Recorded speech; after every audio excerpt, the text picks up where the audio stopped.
Hello everyone, I'm Nini FC, this is Blue Lions TV, and welcome to the match review of our disgraceful, disgusting 6-0 loss to Man City. Humbled, completely humbled, but we made it easy. We made this game completely easy for Man City, and if I'm sorry, how do you not give up? How do you not give up when time and time again these players are showing that they can't commit to the system? They can't. I mean, the way we conceded that first goal, for God's sake. How schoolboy. How pathetic. Come on. Alonso going to sleep. Hazard not doing his defensive duties. He's shown time and time again, Hazard doesn't like doing any dirty work. He doesn't. And I kind of feel with Eden Hazard, I'm going to touch on this in tomorrow's 5 talking points video. It comes down to the fact that he's kind of like a hindrance to the team in the sense that off the ball, he doesn't provide anything. He doesn't help out defensively. And whenever managers make their tactical decisions, a lot of times they have to think about how to accommodate Eden Hazard. Now, if Hazard had managers that really got him into pressing right from the start when he was very young, he would be a different player now. But the guy's 28 years old. You can't teach him anything anymore. And that's what Hazard was basically trying to tell all of us in the press. He plays his own game. He plays football for himself. Managers had a chance when he was younger. It's too late now. We have to accept him for how he is. But it brings the question, because we know that Hazard isn't going to work, naturally that is going to weaken that left-hand side. What can we really do to strengthen it? What can we do? Do we really have the right solutions in the team? I personally think we do. They're Emerson and Ruben. And I've accepted this and I understand this. I know it's risky. I know it's brave.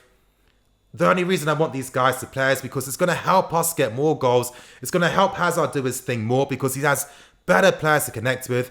And hopefully it's going to mean better assists. And obviously Ruben being like another Hazard on the left-hand side, we're going to be more threatening. But one reality I've accepted is that if we play this style, don't expect there to be much defensive cohesion down that left-hand side because it's not going to be there. Because the thing is, Hazard just won't work for you. And that means that you're man short down that side. You know that Ruben, it's something he's still learning. Now, I'm seeing improvements in it. But is his off-the-ball work rate as high right now? Especially when he has these slight knocks where they can easily get aggravated at any single time. Of course not. I mean, someone like Emerson, another guy similar to Ross Barkley where he hasn't really played at all over the past year. You know, he's got a habit of constantly being too high up the pitch. He doesn't know how to stop counter-attacks off the ball. His positioning's not amazing.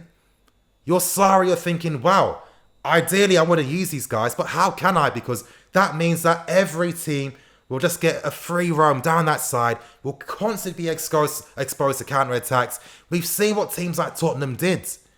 That would be like that every single damn week. How could Luis stop that? And all you guys would do is just criticize Luis saying he's shit and he's not good enough when he's got to do the defending of 3 players. It's ridiculous. These are the realities we have to really consider when we criticize SARRI. Let's criticize the guy for the right things. None of you guys think of solutions in terms of what we can do with this team. I'm sure SARRI wants to use that because when you look at Napoli with Hamsik and Gulam, how fast it was, how technical, how quick. Of course SARRI wants that. But what can he really do? And on top of that, we've got Malmo. We've got Malmo next week. Naturally, players are going to be in and out. He does have to rotate. In a way, obviously, we've got the Cup Final 2 this following weekend. SARRI does have to use a bit of a weaker team against Malmo to get the full team ready against Man City again. But it gets you thinking, is this full team even worth it? Is it worth all this struggle? It's not. Now, for me, my personal solution is embrace the technical attacking capabilities and risk it with poor defending off the ball. Now, I'm only saying this because I'm hoping that with Emerson, Ruben and Hazard down the left, it's going to get more goals. And if we can win games, hopefully then SARRI can make the right subs to seal out these wins. Because I've said this for a while now. We're a team that can't score. Even though we were disgusting today, really poor, with all the opportunities created, we didn't get a goal. Not one single goal, even though we attacked gun-ho, even though players didn't get back in position, even though the distances between everyone was ridiculously big, even though people didn't want to put effort in for 50-50s. They were just doing whatever they wanted, hugging to the ball, carrying it, keeping it as long as they want. For what? Because it didn't even amount to a single goal. Now, I keep saying it, you guys. I keep saying it. These guys aren't good enough. They're not good enough for this current system. Now, of course, I stress this current system. These players are better for different styles of football. We've seen that. We've seen guys like Aspie excel. But is Aspie really excelling this season? No, he's not. And it's something that I remember Joe telling me before. Whenever it's come to Chelsea youth and obviously first team players, he's always told me stuff like, coaches and football people in general have always said that if you got our first team playing what the youth team play, they won't be able to do it because as footballers, they're not that great technically. You have to be an incredibly technical football player to play this type of football. And I'm seeing time and time again, there's too many players here that can't. I look at Man City. I look at what they do with the ball. When a player has the ball, he's always got options consistently. You've got players that will confidently carry it if they have to, instead of passing the ball and pussying out and giving away responsibilities. All these things add up. This is why they're such a fantastic team. And this is why they humbled us. And, oh my God, we really got humbled. I was not expecting this. I'm still in disbelief. I am still in shock. But how can we learn from this? There's no point just crying all the time, whinging, moaning. How can we move on from this? Now, I know a lot of people have opinions on what they feel should happen at Chelsea. I don't necessarily agree with all of them, but of course, I respect people's opinions. A lot of people feel youth players should play. Now, earlier on in this video, I did make the point that if we use some of these great attacking young players, I've said, I want to use them because I know they'll get better over time, they'll develop, but I accept that off the ball, we're going to be so weak when it comes to defending. We're going to get exposed all the time. We're a pressing team. When players don't do their job or get back in position or press from the right angles or positions, you're going to get exposed and it's easy to play through that. Now, if we do that with these young guys, that's what's going to happen. And here's the thing, and I feel like when a lot of football fans in general have opinions on their game, no one thinks about the consequences or the plan Bs or how the damn thing would actually work in the first place. A lot of people talking about guys like Ampadu coming in to replace this guy. Christensen should have come on. Blah, blah, blah, blah, blah, blah. Here's the thing. I agree. But tell yourself this. Would you guys accept that if SARRI made all those changes and used all these young guys, would you accept that we might not make top 4 this season? For me, because I just want longevity at this club. I want to see us work towards a goal, for God's sake, instead of being constantly reactionary, starting and changing projects every single time and not following through. I just hate this pussy mentality that this club has, and they've had it for a while. For me, I'd accept if we didn't make it into the Champions League, and knowing that obviously next season we can do better. But ask yourselves this, if SARRI makes those changes, are you going to be happy that if we don't make Champions League football? I don't think any of you guys would. And I think that you'd use it as another excuse to stick it on SARRI. And you might be thinking, well, Nini, there's other solutions you can do.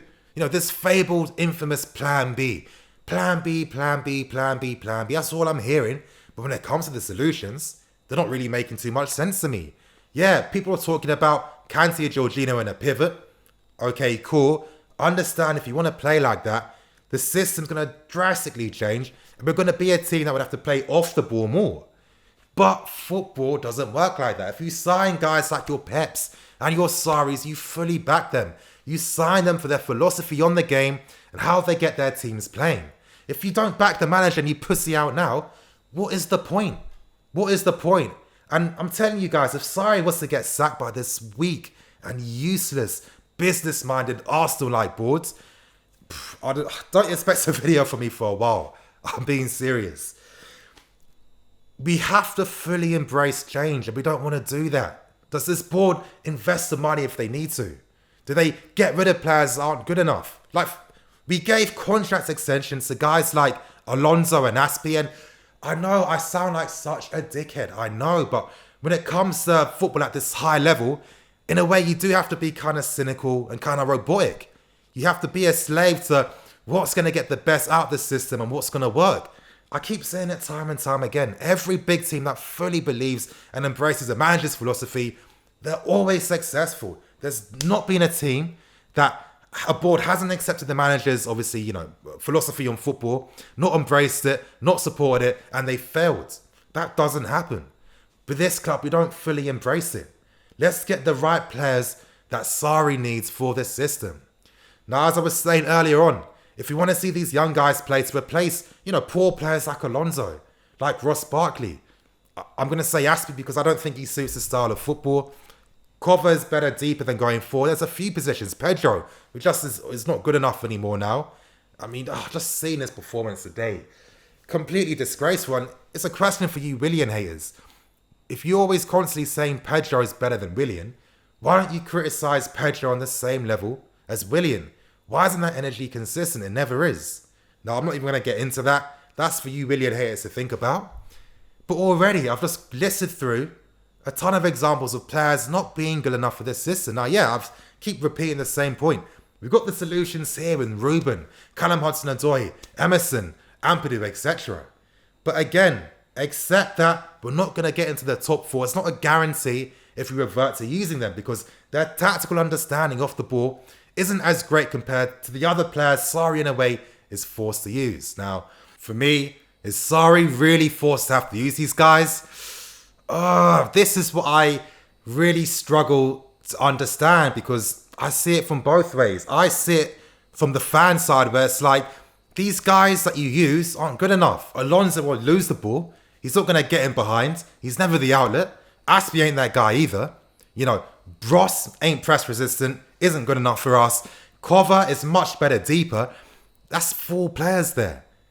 But when you compare them to the other options I'm talking about, even though I want to see these guys off the ball, and that's the main thing I've been really trying to tell all you guys about, is our pressing game. We can't really afford the pressing game to be weak, but when you see games like this where SARRI's still using a strong team, which he believes are good at pressing off the ball and understanding the system, why persist with them anymore? For me, personally, it's open season. Every player should be looked at and reevaluated fairly and differently because if the guys you're persisting with time and time again are still showing that they can't really do this, start looking at other solutions and other players. But if that happens, Chelsea fans, I'm going to say this throughout the entire match for you to really, really stress the point. Are you going to be prepared to accept that we might not get Champions League football? Are you going to be prepared for that? Because there seems to be an entitlement issue where, and I understand because as I was saying earlier, we still think about ourselves in the glory days, but not that team anymore.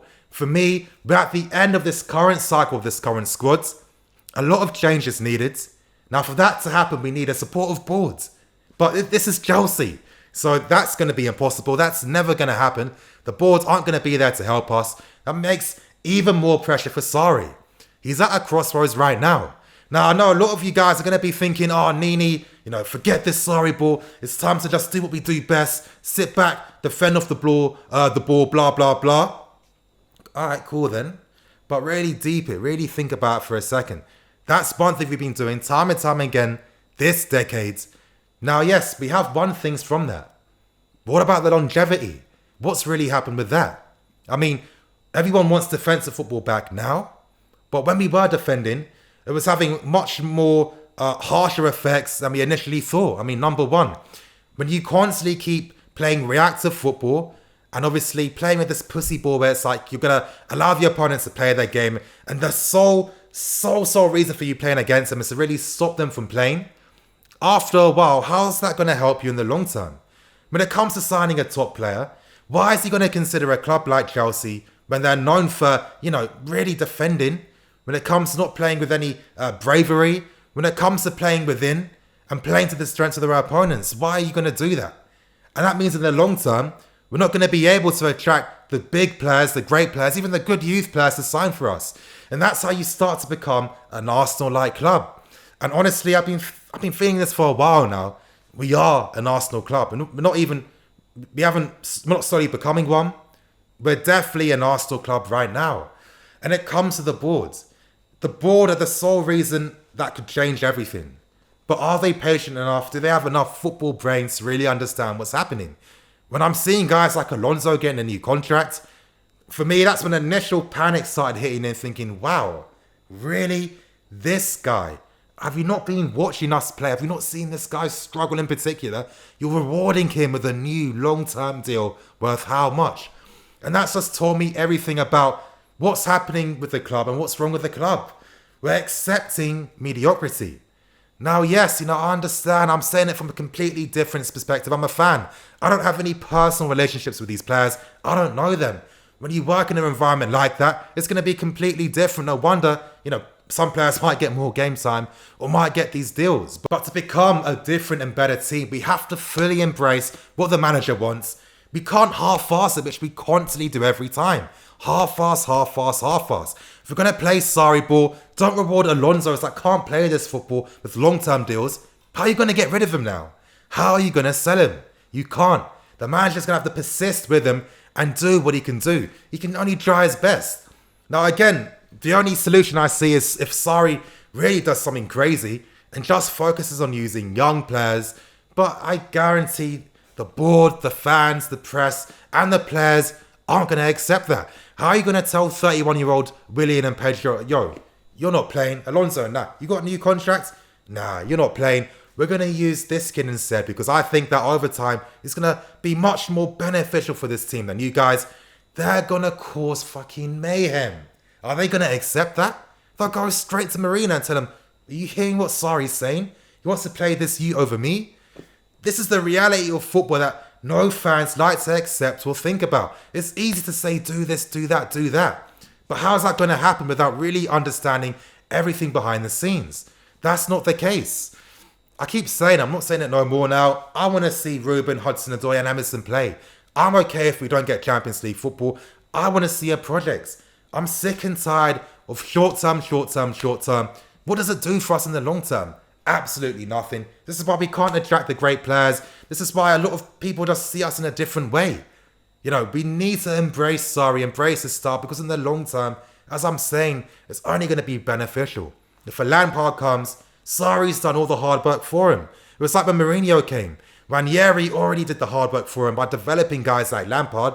Mourinho takes over, he's got ready-made players that can play football. That's how football works. That's how we have to see the process. This is what I mean by believing in the process. I'm not saying believe in it so one day we can win something. Believe in everything surrounding it, not just when we win. You gotta accept that. You guys, my thoughts and opinions. I'm gonna keep it moving now. As I'm saying, there might be a live stream later tonight. So make sure you stay tuned on Twitter to hear an update. Tomorrow, I'm gonna be releasing the match reaction for Patreons. So if you do want that, I suggest you do subscribe to me on Patreon for $5 to get access to all those videos. Do that if you want that exclusive video sent directly to you. It's never going to be on YouTube. I'm in EFC. This is Blue Lions TV. Signing out.